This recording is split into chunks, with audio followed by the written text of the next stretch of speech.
4 இட்லியும் நாட்டுக்கோழி கறி குழம்பு எப்படி செய்யலாம்னு பார்க்கலாம் வாங்க. ஒரு சண்டை சேவல் அதுக்காக எடுத்துக்கிச்சு. அதை உரித்து சுத்தமாக க்ளீன் பண்ணி எடுத்து அதை பீஸ் பீஸாக வெட்டி எடுத்துக்கிட்டு, கொஞ்சோண்டு பட்டை, லவங்கம், கிராம்பு, வெங்காயம், தக்காளி, கருவேப்பிலை ஒரு கடாயில் எண்ணெய் கொஞ்சமாக ஊற்றிக்கிட்டு, எண்ணெய் சூடு ஏறினதும் பட்டை, கிராம்பு இதெல்லாம் போட்டு கொஞ்சம் வதக்கிக்கலாம். மிதமான சூட்டில் வதக்கி எடுத்துக்கிட்டு, கொஞ்சோண்டு வெங்காயம் லைட்டாக பொன்னிறமாக அளவுக்கு வதக்கணும். வதக்கிட்டு அது கூடவே தக்காளியை சேர்த்துக்கலாம். தக்காளி சேர்த்த உடனே கொஞ்சம் நல்லா வதங்கின உடனே இஞ்சி பூண்டை அது கூடவே பெருசு பெருசாக கட் பண்ணி வதக்கி எடுத்துக்கலாம். வதக்கி நல்லா வதங்கின உடனே அதை ஒரு தட்டில் எடுத்து ஆற வச்சுட்டு மிக்சியில் போட்டு அடித்து பேஸ்ட்டாக எடுத்துக்கலாம்.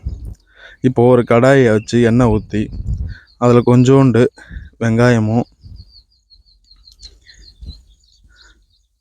நல்லா வெங்காயம் வதங்கின உடனே லைட்டாக கொஞ்சம் தக்காளியை போட்டு வதக்கி எடுத்துட்டு, நல்லா வதங்கின உடனே நம்ம அரைச்சி வச்ச அந்த மசாலாவை அதை கூட சேர்த்து நல்லா வதக்கலாம். இந்த மசாலா நல்லா வதங்கின உடனே நாம் எடுத்து ரெடி பண்ணி வச்சுருக்க நாட்டுக்கோழியை எடுத்துக்கலாம்.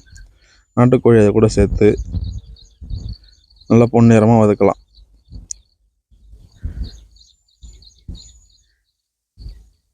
நாட்டுக்கோழி நல்ல தண்ணி ருசி தான். அதை கறியை பார்க்கும்போது எச்சி ஊறுது. இதை நல்லா கிண்டி விட்டுட்டு நல்லா ஒரு அரை வேக்காடு வரைக்கும் வேகட்டும். ஒரு 1/4 வேக்காடு வெந்துருச்சு. அது கூடவே சிக்கன் மசாலாவை கொஞ்சம் நம்ம சேர்த்துக்கலாம்.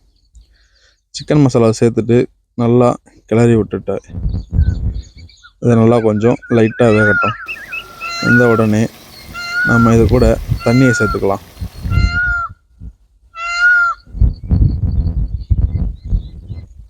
போதுமான அளவு தண்ணியை சேர்த்துட்டு குழம்பு மிளகாய்த்தூள், வீட்டில் அரைச்ச குழம்பு மிளகாய்த்தூளை ஊற்றிட்டு உப்பு தேவையான உப்பு போட்டுட்டு மூடி வச்சிடலாம்.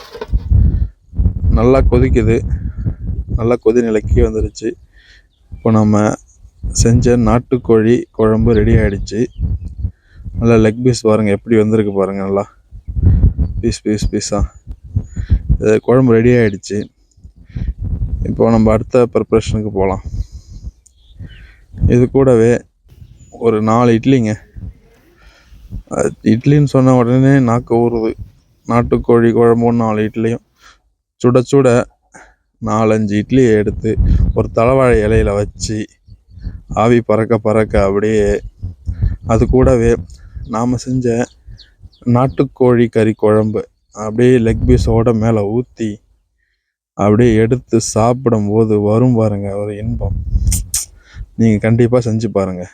நாட்டுக்கோழியும் 4 இட்லியும் அது பார்க்குறதே எப்படி இருக்குது பாருங்கள். இது சாப்பிட்டா வேறு லெவலில் இருக்குங்க.